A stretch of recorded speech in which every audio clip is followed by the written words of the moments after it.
Next हम लोग discuss करेंगे ब्लड वेसल्स के बारे में। ब्लड वेसल्स बेसिकली एक वो रास्ता है, वो बेसिकली आप हिंदी में कह सकते हो नस है, जिसके थ्रू हमारा ब्लड फ्लो करता है। ठीक है, तो ब्लड वेसल्स को हिंदी में आम भाषा में हम लोग अपने बोलचाल में बोलते हैं ना, नस, वही चीज़ है बस। ठीक ना, बहुत छोटे छोटे होते हैं ये, इसी के थ्रू हमारे ब्लड आगे पीछे मूव करते रहते हैं, ट्रांसपोर्ट करते रहते हैं। तो देखते हैं इसमें क्या लिखा हुआ ब्लड वेसल्स वाले टॉपिक में। पहला पॉइंट है, there are two types of blood vessels. दो प्रकार के ब्लड वेसल्स होते हैं, पहला arteries and second veins, which are present in the body. तो हमारे बॉडी में ब्लड वेसल्स दो प्रकार के होते हैं, पहला होता है आर्टरीज और दूसरा होता है वेन। यही दो अलग अलग प्रकार के ब्लड वेसल्स हमारे बॉडी में पाए जाते हैं। अब आइए पहले बात करते हैं आर्टरीज के बारे में कि आर्टरीज के बारे में क्या लिखा हुआ है, फिर बात करेंगे हम लोग वेन के बारे में कि वेन के बारे में क्या लिखा हुआ है। तो ध्यान रखिएगा, चाहे बात हो आर्टरीज का चाहे बात हो वेन का दोनों हमारा ब्लड वेसल्स है, दोनों ब्लड को ही ट्रांसपोर्ट करने का काम करता है। ठीक है, लेकिन दोनों का थोड़ा सा फंक्शन अलग है। जैसे आर्टरीज में क्या लिखा हुआ है, देखो, arteries carry oxygen rich blood from the heart to all parts of the body. यानी कि आर्टरीज क्या करता है, आर्टरीज वो ब्लड वेसल है, यानी कि आर्टरीज वो नस है हमारे बॉडी का जो ऑक्सीजन को लेता है हार्ट से और हर सेल तक जाके पहुंचा देता है। ध्यान रखिएगा, आर्टरीज का काम क्या है, आर्टरीज का काम है ऑक्सीजन को लेना, हार्ट के थ्रू जाके सारे सेल तक पहुंचा देना। ठीक है, ये आर्टरीज का काम है। वही यहाँ पे लिखा हुआ था कि arteries carry oxygen rich blood. Oxygen rich blood का मतलब हो गया कि पहले तो आप ये बताओ कि आर्टरीज है क्या, ब्लड वेसल है। तो ये ब्लड वेसल क्या करता है, ऑक्सीजन को लेता है और जाके हर एक सेल तक पहुंचा देता है हार्ट के मदद से। ठीक है, आगे, the blood flow is rapid and at a high pressure. बहुत तेजी में ये आर्टरी फ्लो करता है, बहुत तेजी में, बहुत स्पीड के साथ ये आर्टरी ब्लड को आगे धकेलता है, बहुत ही प्रेशर के साथ। इसीलिए आप देखते होंगे आपका जो हार्ट है, जो धड़कन है, वो बार बार धड़कता रहता है। जितना बार धड़क रहा है वो ये सिंपल सा बात बता रहा है कि उतना बार ब्लड आर्टरीज क्या कर रहा है, ट्रांसपोर्ट कर रहा है। ठीक है, तो इस बात का ध्यान रखना है कि आर्टरीज ऑक्सीजन को हार्ट के मदद से हर सेल तक पहुंचाने का काम करता है। और ये जो आर्टरी है बेसिकली बहुत ही तेजी में ब्लड को लेकर आगे बढ़ता है। ठीक है, बहुत तेजी में। The arteries have thick elastic walls. अब ये जो आर्टरीज होते हैं इसका ना जो दीवार होता है, यानी कि बेसिकली आप ये कह लो कि आर्टरी का जो पूरा वॉल है, पूरा आर्टरी जो है ना बहुत ही मजबूत होता है। ठीक मतलब मोटा होता है, और इलास्टिक यानी कि लचीला होता है। जरा एक बात बताओ, यदि ये मजबूत नहीं होगा तो इतना प्रेशर के साथ ब्लड आगे बढ़ता है कि पूरा का पूरा आर्टरी ही फट जाएगा, और यदि आर्टरी फटा तो आपका जान चल जाएगा फिर। इसीलिए ये आर्टरी जो होते हैं ना बहुत ही लचीला भी होता है और बहुत मजबूत होता है, ताकि कितना भी प्रेशर के साथ ब्लड आगे बढ़े, सेल तक पहुंचे, तो हमारे बॉडी पे कोई नुकसान ना पड़े। ठीक ना, आगे। अब इसमें पल्स क्या है, एक इंपॉर्टेंट यहाँ पे टर्म है पल्स। पल्स देखो क्या है, the rhythmic contraction of the heart and its arteries is felt as regular jerks and is called the pulse. जैसे आपको ना एक एग्जांपल देते हैं, अपने रिस्ट यानी कि ये कलाई, यहाँ पे कभी आप टच करोगे ना अपने कलाई पे, तो आपको नजर आएगा कि आपका जो आर्टरी है वो ब्लड को लगातार ट्रांसपोर्ट कर रहा है, यानी कि एक धड़कन टाइप यहाँ पे सुनाई पड़ेगा। सुनाई नहीं बल्कि महसूस करोगे आप, यदि अपने कलाई पे हाथ रखोगे तो, उंगली रखोगे तो अच्छे से। उसके बाद अपने हार्ट पे भी जब हाथ रखोगे तो आप देखोगे कि हार्ट आपका धड़क रहा होता है। तो धड़कना सिंपल सा बता रहा है कि लगातार आपका आर्टरी ब्लड को ट्रांसपोर्ट कर रहा है, बहुत ही तेजी के साथ, बहुत ही प्रेशर के साथ, यानी कि एक जर्क के साथ। जर्क का मतलब अचानक रुकना फिर आगे बढ़ना, फिर रुकना फिर आगे बढ़ना। तो ये एक झटका टाइप जो है आपको महसूस होगा आपके कलाई पर भी और आपके हार्ट पर भी। ठीक ना, इसी चीज को हम लोग कहते हैं पल्स। सुनना है बात, कोई दिक्कत इसमें? तो पल्स का मतलब सिंपल सा क्या हो गया, हार्ट का, आर्टरी का बहुत तेजी के साथ धड़कना, सिकुड़ना, फिर फैलना, फिर सिकुड़ना, फिर फैलना, यानी कि धड़कना बेसिकली, यही हमारा कहलाता है पल्स।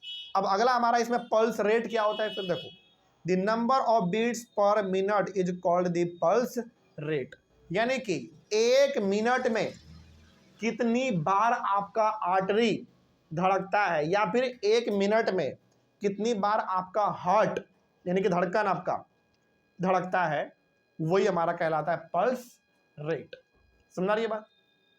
आगे, नॉर्मली जो ऐसा माना जाता है कि एक नॉर्मल हेल्दी ह्यूमन बीइंग जो होगा, बिल्कुल जो हेल्दी होगा, जो बीमार नहीं होगा, जो फिट आदमी होगा, उसका लगभग 72 के आसपास एक मिनट में आर्टरी या फिर धड़कन जो उसका हार्ट है वो धड़कता है।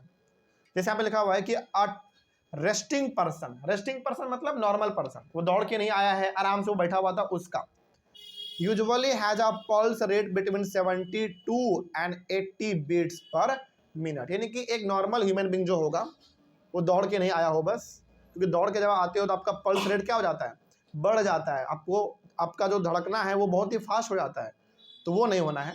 बस यहाँ पे इतना ध्यान रखिए कि जब भी एक नॉर्मल आदमी का आप पल्स रेट नापोगे, मशीन आता है इसका, तो पता चलेगा कि एक मिनट में लगभग 72 से लेकर 80 के बीच में उसका हार्ट धड़कता है या फिर उसका पल्स धड़कता है, बेसिकली वाइब्रेट मतलब वो ब्लड को ट्रांसपोर्ट करता है। ठीक है, तो ये हो गया हमारा पूरी जानकारी आर्टरीज के बारे में। तो आर्टरीज के बारे में 2-3 बातें आपको ध्यान रखने हैं। पहला कि आर्टरीज जो है वो ऑक्सीजन को हर सेल तक पहुंचाता है। आर्टरीज का जो वॉल होता है बहुत मजबूत होता है और बहुत ही लचीला यानी कि इलास्टिक भी होता है। ठीक है, और इसी में आप ध्यान रखना ना पल्स और पल्स रेट। तो पल्स का सिंपल सा मतलब हो गया हार्ट का लगातार धड़कना या फिर आर्टरीज का लगातार धड़कना, ये हमारा पल्स कहलाता है। और वो एक मिनट में जितनी बार धड़क रहा है वो हो गया हमारा पल्स रेट। ठीक है ना। और एक नॉर्मल ह्यूमन बीइंग में जो है 72 से लेकर 80 के बीच में एक मिनट में उसका धड़कना नापा गया है, बेसिकली धड़कन। अगला जो हमारा ब्लड वेसल है वो है वेन्स। तो आइए हम लोग वेन्स के बारे में भी बात कर लेते हैं। क्या लिखा हुआ है, veins are the vessels which carry carbon dioxide rich blood from all parts of the body back to the heart. अब जरा देखो, एक बात समझो जरा, आपने सांस लिया, आपके बॉडी में क्या गया, ऑक्सीजन। उस ऑक्सीजन को हर सेल तक पहुंचाने का काम किसका है, आर्टरी का। अभी तुरंत हमने पढ़ा। अब जब आप सांस छोड़ते हो तो आपके बॉडी से क्या बाहर निकलता है, ऑक्सीजन या कार्बन डाइऑक्साइड, कार्बन डाइऑक्साइड। तो देखो सिंपल सा आप समझना, कन्फ्यूज बिल्कुल भी मत होना। आपने सांस लिया यानी कि आपके बॉडी में आया ऑक्सीजन, इस ऑक्सीजन को हर सेल तक पहुंचाने का काम किसने किया, आर्टरी ने। अब जब आप सांस छोड़ते हैं तो आपके बॉडी से क्या निकल रहा होता है, कार्बन डाइऑक्साइड। तो कार्बन डाइऑक्साइड निकल कहां से रहा एक्चुअली में, हमारे सेल से। ऑक्सीजन गया सेल के पास, ऑक्सीजन बदले में क्या दे रहा है हमको, कार्बन डाइऑक्साइड। तो भाई उस हर सेल से कार्बन डाइऑक्साइड को लेकर आने का काम कौन करेगा, वो काम है किसका, वेन्स का। तो ध्यान रखिएगा, हर सेल तक ऑक्सीजन पहुंचाने का काम है आर्टरीज का, और हर सेल से कार्बन डाइऑक्साइड लेके बाहर निकलने का काम किसका है, वेन्स का। ठीक है, तो वेन्स क्या करता है, हर सेल से कार्बन डाइऑक्साइड लेता है, लंग्स के थ्रू, हार्ट के थ्रू हमारे बॉडी से उसको बाहर निकाल देता है। ठीक है, आगे, the veins have thin wall.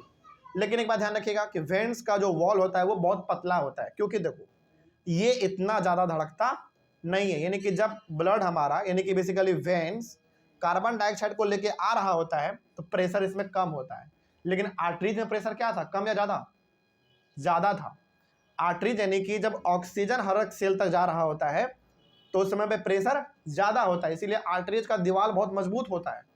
लेकिन जब कार्बन डाइऑक्साइड बाहर निकल रहा होता है सेल से तो उसको लेके आने का काम कौन करेगा, वेन्स करेगा।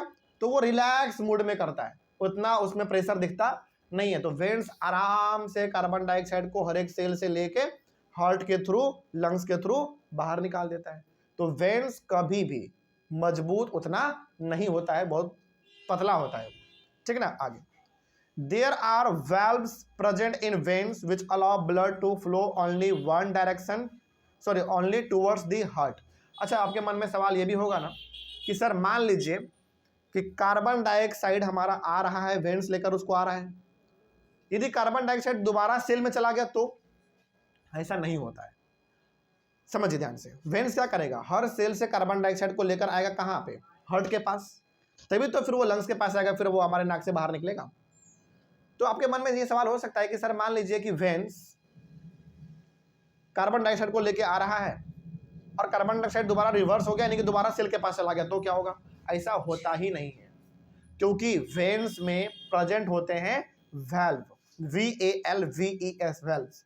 तो वेन्स में जो वेल्व प्रेजेंट होता है ये क्या करता है, कार्बन डाइऑक्साइड को दोबारा वापस जाने नहीं देता है, उसको केवल अपने आगे ही बढ़ने देता है, यानी कि नाक से वो फिर वो बाहर ही निकल जाएगा। इसका सिंपल सा मतलब होगा कि कार्बन डाइऑक्साइड दोबारा बैक होके सेल में वापस नहीं जा सकता। यदि वो एक बार बाहर निकल गया तो वेन उसको पूरी तरीके से बाहर ही निकाल देगा। तो यदि आपसे कोई पूछे कि कार्बन डाइऑक्साइड दोबारा वापस बैक होके सेल में ना चला जाए, इसको कौन रोकता है? वेल्व रोकता है। कहां प्रेजेंट होगा? वेन में प्रेजेंट होगा।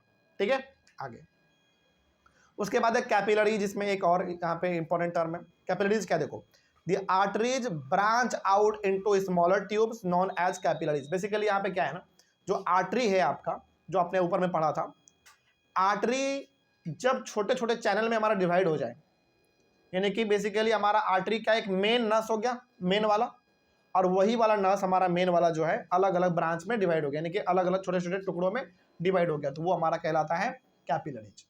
ठीक है, फिर वही छोटे छोटे जो ब्रांच अलग अलग बने थे, फिर वो जाके बाद में एक बड़े से आर्टरी में जुड़ जाएगा।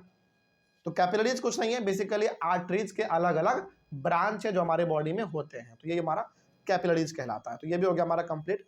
नेक्स्ट है हमारा हार्ट। हार्ट के बारे में हम लोग अपने अगले क्लास में डिस्कस करेंगे, ठीक ना, यहाँ तक तो कोई दिक्कत नहीं है। चलिए मिलते हैं हम लोग अपने अगले क्लास में, हार्ट को डिस्कस करेंगे। तब तक के लिए थैंक यू वेरी मच।